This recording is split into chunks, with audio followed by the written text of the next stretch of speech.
નમસ્કાર દર્શક મિત્રો, શેનું સમાચારમાં આપ સૌનું હાર્દિક સ્વાગત છે।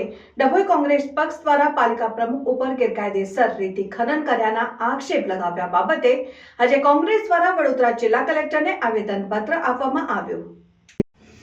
ડભોઈ કોંગ્રેસ પક્ષ દ્વારા પાલિકા પ્રમુખ ઉપર ગેરકાયદેસર રીતે ખનન કર્યાના આક્ષેપ લગાવ્યા બાબતે કોંગ્રેસ દ્વારા વડોદરા જિલ્લા કલેક્ટરને આવેદનપત્ર આપવામાં આવ્યું હતું। જે સંદર્ભે ડભોઈ પાલિકા પ્રમુખ બિરેન શાહે પણ તેમની ઉપર લાગેલ આક્ષેપને લઈ વળતો જવાબ આપ્યો હતો।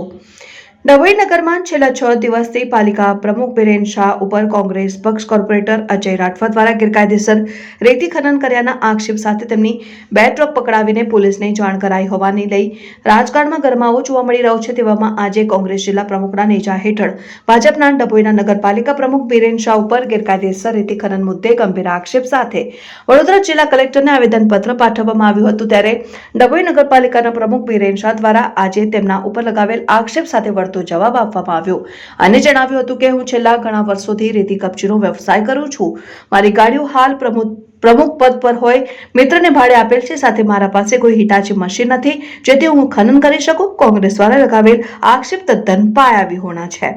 ડભોઈના વિકાસના કામોમાં રૂડા નાખવાનું કામ કોંગ્રેસના કોર્પોરેટર કરી રહ્યા છે તેવા આક્ષેપો પ્રત્યે આક્ષેપો લગાવવામાં આવ્યા હતા। સાથે કોંગ્રેસના કેટલાક હોદ્દેદારો જ રેતી માટી ખનન સાથે સંકળાયેલા છે અને ખાણ ખનીજ વિભાગમાં તેમના કેશ પેન્ડિંગ હોવાનું પણ જણાવ્યું।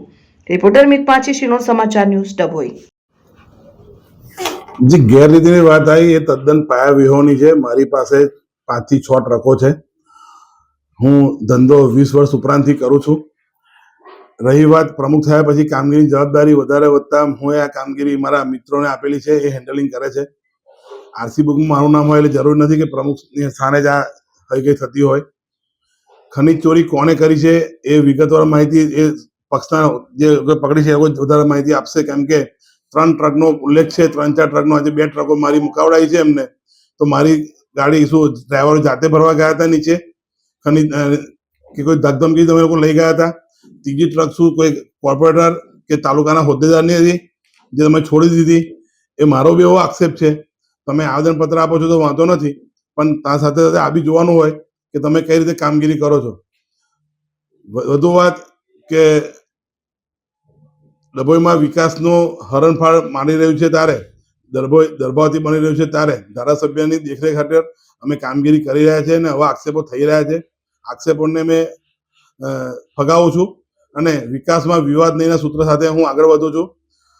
3 દિવસથી જે ચાલી રહ્યું છે એ તદ્દન ખોટું છે અને પાયાવિહોણું છે। આની પર નજીકના ગામના કરનેટ, માગરોળ, સિપ્પુરના ગામના લોકો તપાસ કરીને પૂછશે તો એમને ખબર પડશે કે કોણ શું કરે છે।